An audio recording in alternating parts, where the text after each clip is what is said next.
밤이 이렇게 시간이 안 가는지 정말 버스 안에서 고인 이불 속에서 고인은 언제나 너에게 고인. Assalamualaikum warahmatullahi wabarakatuh. Hello everyone. Here I want to review materi about gaya kepemimpinan. Let's discuss the materi together. So prepare your notebooks and get ready to run in video. What about leadership style?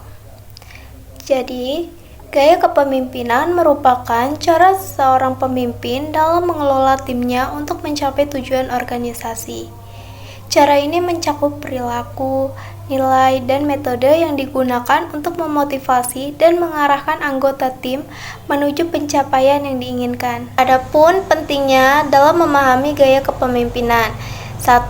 Dapat meningkatkan efektivitas tim.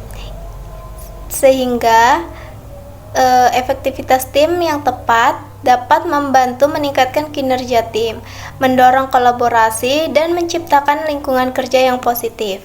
Yang kedua yaitu mencapai tujuan organisasi.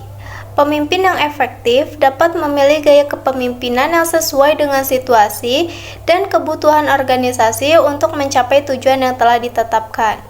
Yang ketiga yaitu mengembangkan anggota tim. Gaya kepemimpinan ini adalah gaya kepemimpinan yang tepat untuk dapat membantu anggota tim dalam berkembang, belajar untuk mencapai potensi yang maksimal.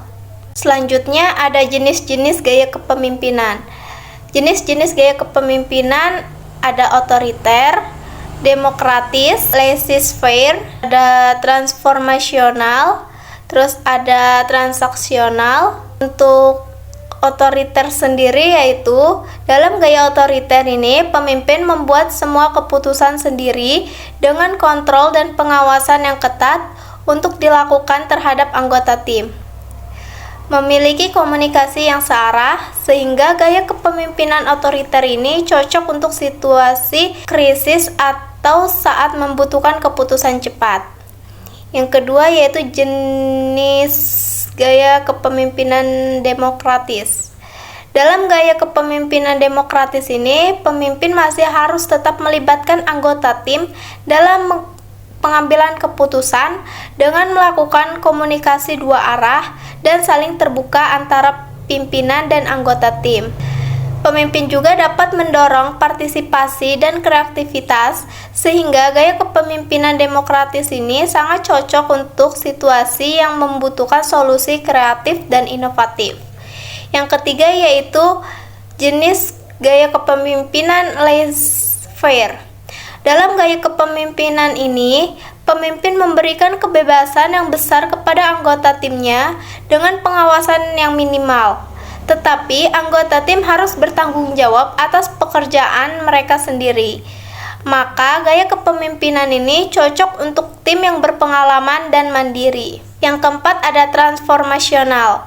Gaya kepemimpinan transformasional ini pemimpin menginspirasi dan memotivasi anggota tim untuk mencapai tujuan yang lebih tinggi, namun lebih fokus pada visi dan nilai-nilai bersama.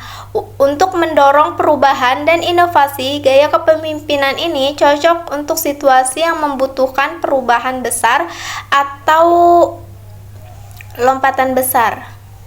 Dan yang terakhir ada jenis gaya kepemimpinan transaksional. Dalam gaya kepemimpinan transaksional, pemimpin fokus pada pertukaran antara pemimpin dan anggota tim, sehingga pemimpin dapat memberikan penghargaan atas pencapaian dan hukuman pelanggaran pada anggota tim, serta dapat memperjelas ekspektasi dan konsekuensi. Sehingga gaya ini cocok untuk situasi yang membutuhkan struktur dan disiplin yang jelas. Selanjutnya ada faktor-faktor yang dapat mempengaruhi gaya kepemimpinan, yaitu 1. Faktor kepribadian, yang kedua faktor tingkat pengalaman, yang ketiga ada faktor budaya organisasi, yang keempat ada faktor situasi. Untuk penjelasan dari faktor gaya kepribadian dari seorang pemimpin yaitu sifat dan nilai-nilai pribadi pemimpin yang dapat mempengaruhi gaya kepemimpinannya. Yang kedua yaitu faktor tingkat pengalaman. Dengan memiliki tingkat pengalaman, maka pemimpin lebih berpengalaman dan fleksibel dalam gaya kepemimpinannya. Yang ketiga yaitu faktor gaya dalam budaya organisasi. Dalam budaya organisasi, pemimpin dapat mempengaruhi norma dan ekspektasi terhadap gaya kepemimpinannya pada anggota timnya.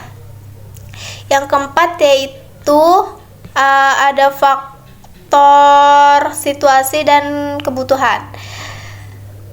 Situasi dan kebutuhan yaitu gaya kepemimpinan yang efektif yang dapat bervariasi tergantung pada situasi dan kebutuhan organisasi. Jadi, gaya kepemimpinan merupakan aspek penting dalam memimpin tim dan mencapai tujuan organisasi.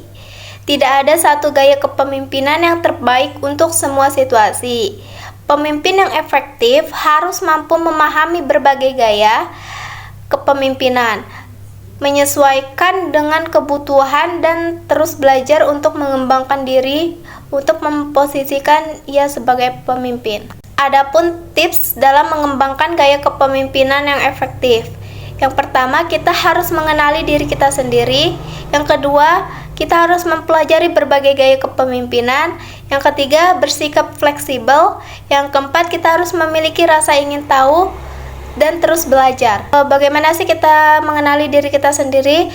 Yaitu dengan cara memahami kekuatan, kelemahan, dan nilai-nilai dari diri kita sendiri. Apakah sudah pantas dan cocok untuk sebagai pemimpin? Tips yang kedua yaitu pelajari berbagai gaya kepemimpinan. Di sini kita harus mempelajari tentang berbagai gaya kepemimpinan dan bagaimana menerapkannya secara efektif. Yang ketiga yaitu bersikap fleksibel.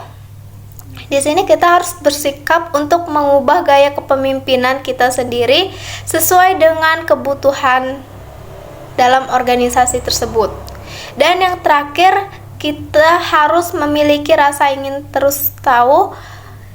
Jadi, kita harus terus belajar dan berkembang tentang kepemimpinan dan bagaimana menjadi pemimpin yang lebih efektif lagi. Sekian yang dapat saya sampaikan. Thank you for watching my video about leaders style, and see you again in the next video.